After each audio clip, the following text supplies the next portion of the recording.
En 1971, la communauté scientifique a été choquée lorsque le conseiller présidentiel pour les affaires des minorités aux Philippines a annoncé la découverte d'une tribu primitive appelée Tasadais.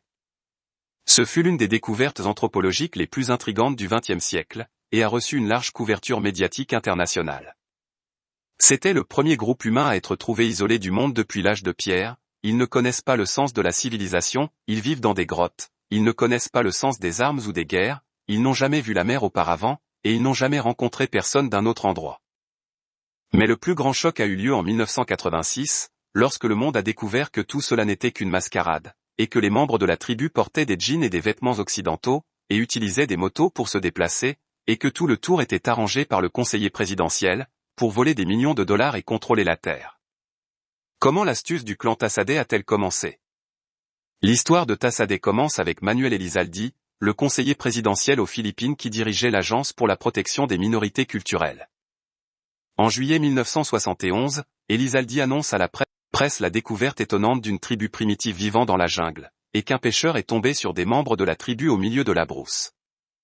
Selon la version officielle, le pêcheur est ensuite revenu sur le site après avoir informé les autorités, avec Manuel Elizalde, qui a peint un portrait romantique de gens très gentils, paisibles et innocents. Et il a déclaré qu'il n'avait pas de mots pour les armes ou l'hostilité ou la guerre et qu'il ne se rendait même pas compte qu'il y avait un pays. Il ne savait pas qu'il y avait une mer, il ne savait même pas ce qu'était le riz, et il menait une vie d'homme des cavernes, ignorant complètement qu'il y avait d'autres personnes sur cette planète. Elizalde a persuadé le président philippin de déclarer 19 000 acres de forêt entourant la tribu Tasadais, une réserve naturelle à la disposition d'Elizalde, et d'empêcher le public et la presse d'y accéder, sans sa permission et sa présence, sous prétexte de protéger leur mode de vie de l'extinction.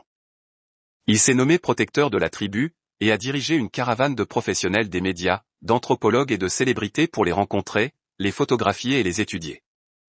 L'histoire a attiré l'attention de scientifiques et de journalistes du monde entier, et beaucoup se sont rendus aux Philippines pour étudier ce groupe, essayant de comprendre pleinement le mode de vie de la tribu primitive, qui pourrait aider à comprendre la vie de l'homme des cavernes.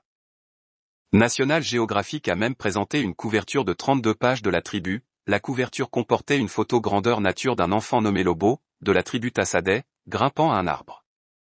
Le New York Times a publié une histoire sur les Tasadais, qui décrivait comment ils étaient un groupe de Néandertaliens, qui n'avaient aucun mot sur la mer, parce qu'ils ne l'ont jamais vu auparavant.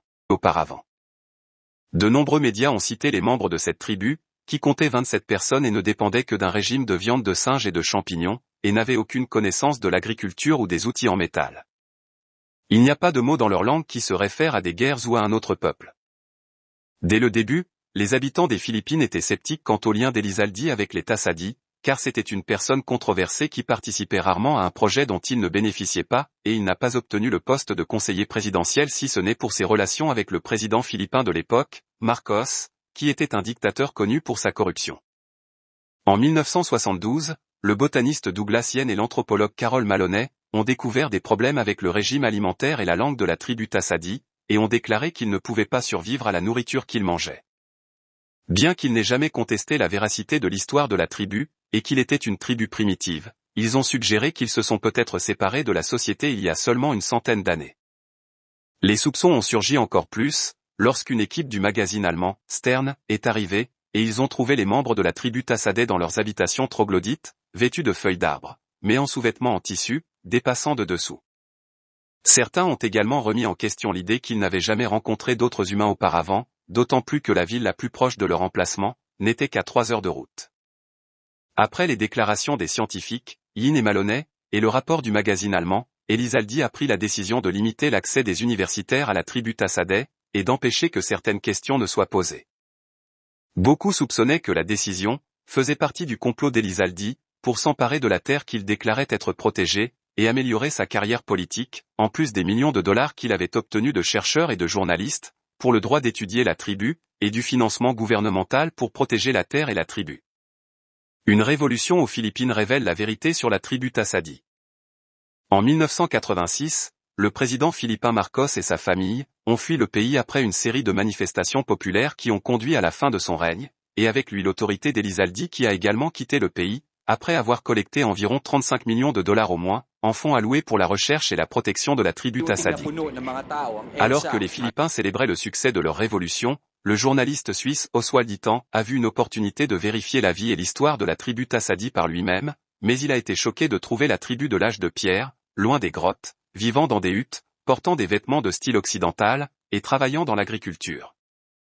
Et ils ont dit aux journalistes qu'ils n'étaient pas vraiment une tribu appelée les Tassadi, mais un groupe d'agriculteurs, et c'est Elizalde qui les a fait prétendre être des hommes des cavernes et des gens de l'âge de pierre, leur promettant de l'argent, de la protection, de la nourriture et des vêtements en échange de se faire passer pour des hommes des cavernes, et son objectif était de contrôler ces terres, et d'obtenir l'attention des médias, et le financement qu'ils gardaient pour lui.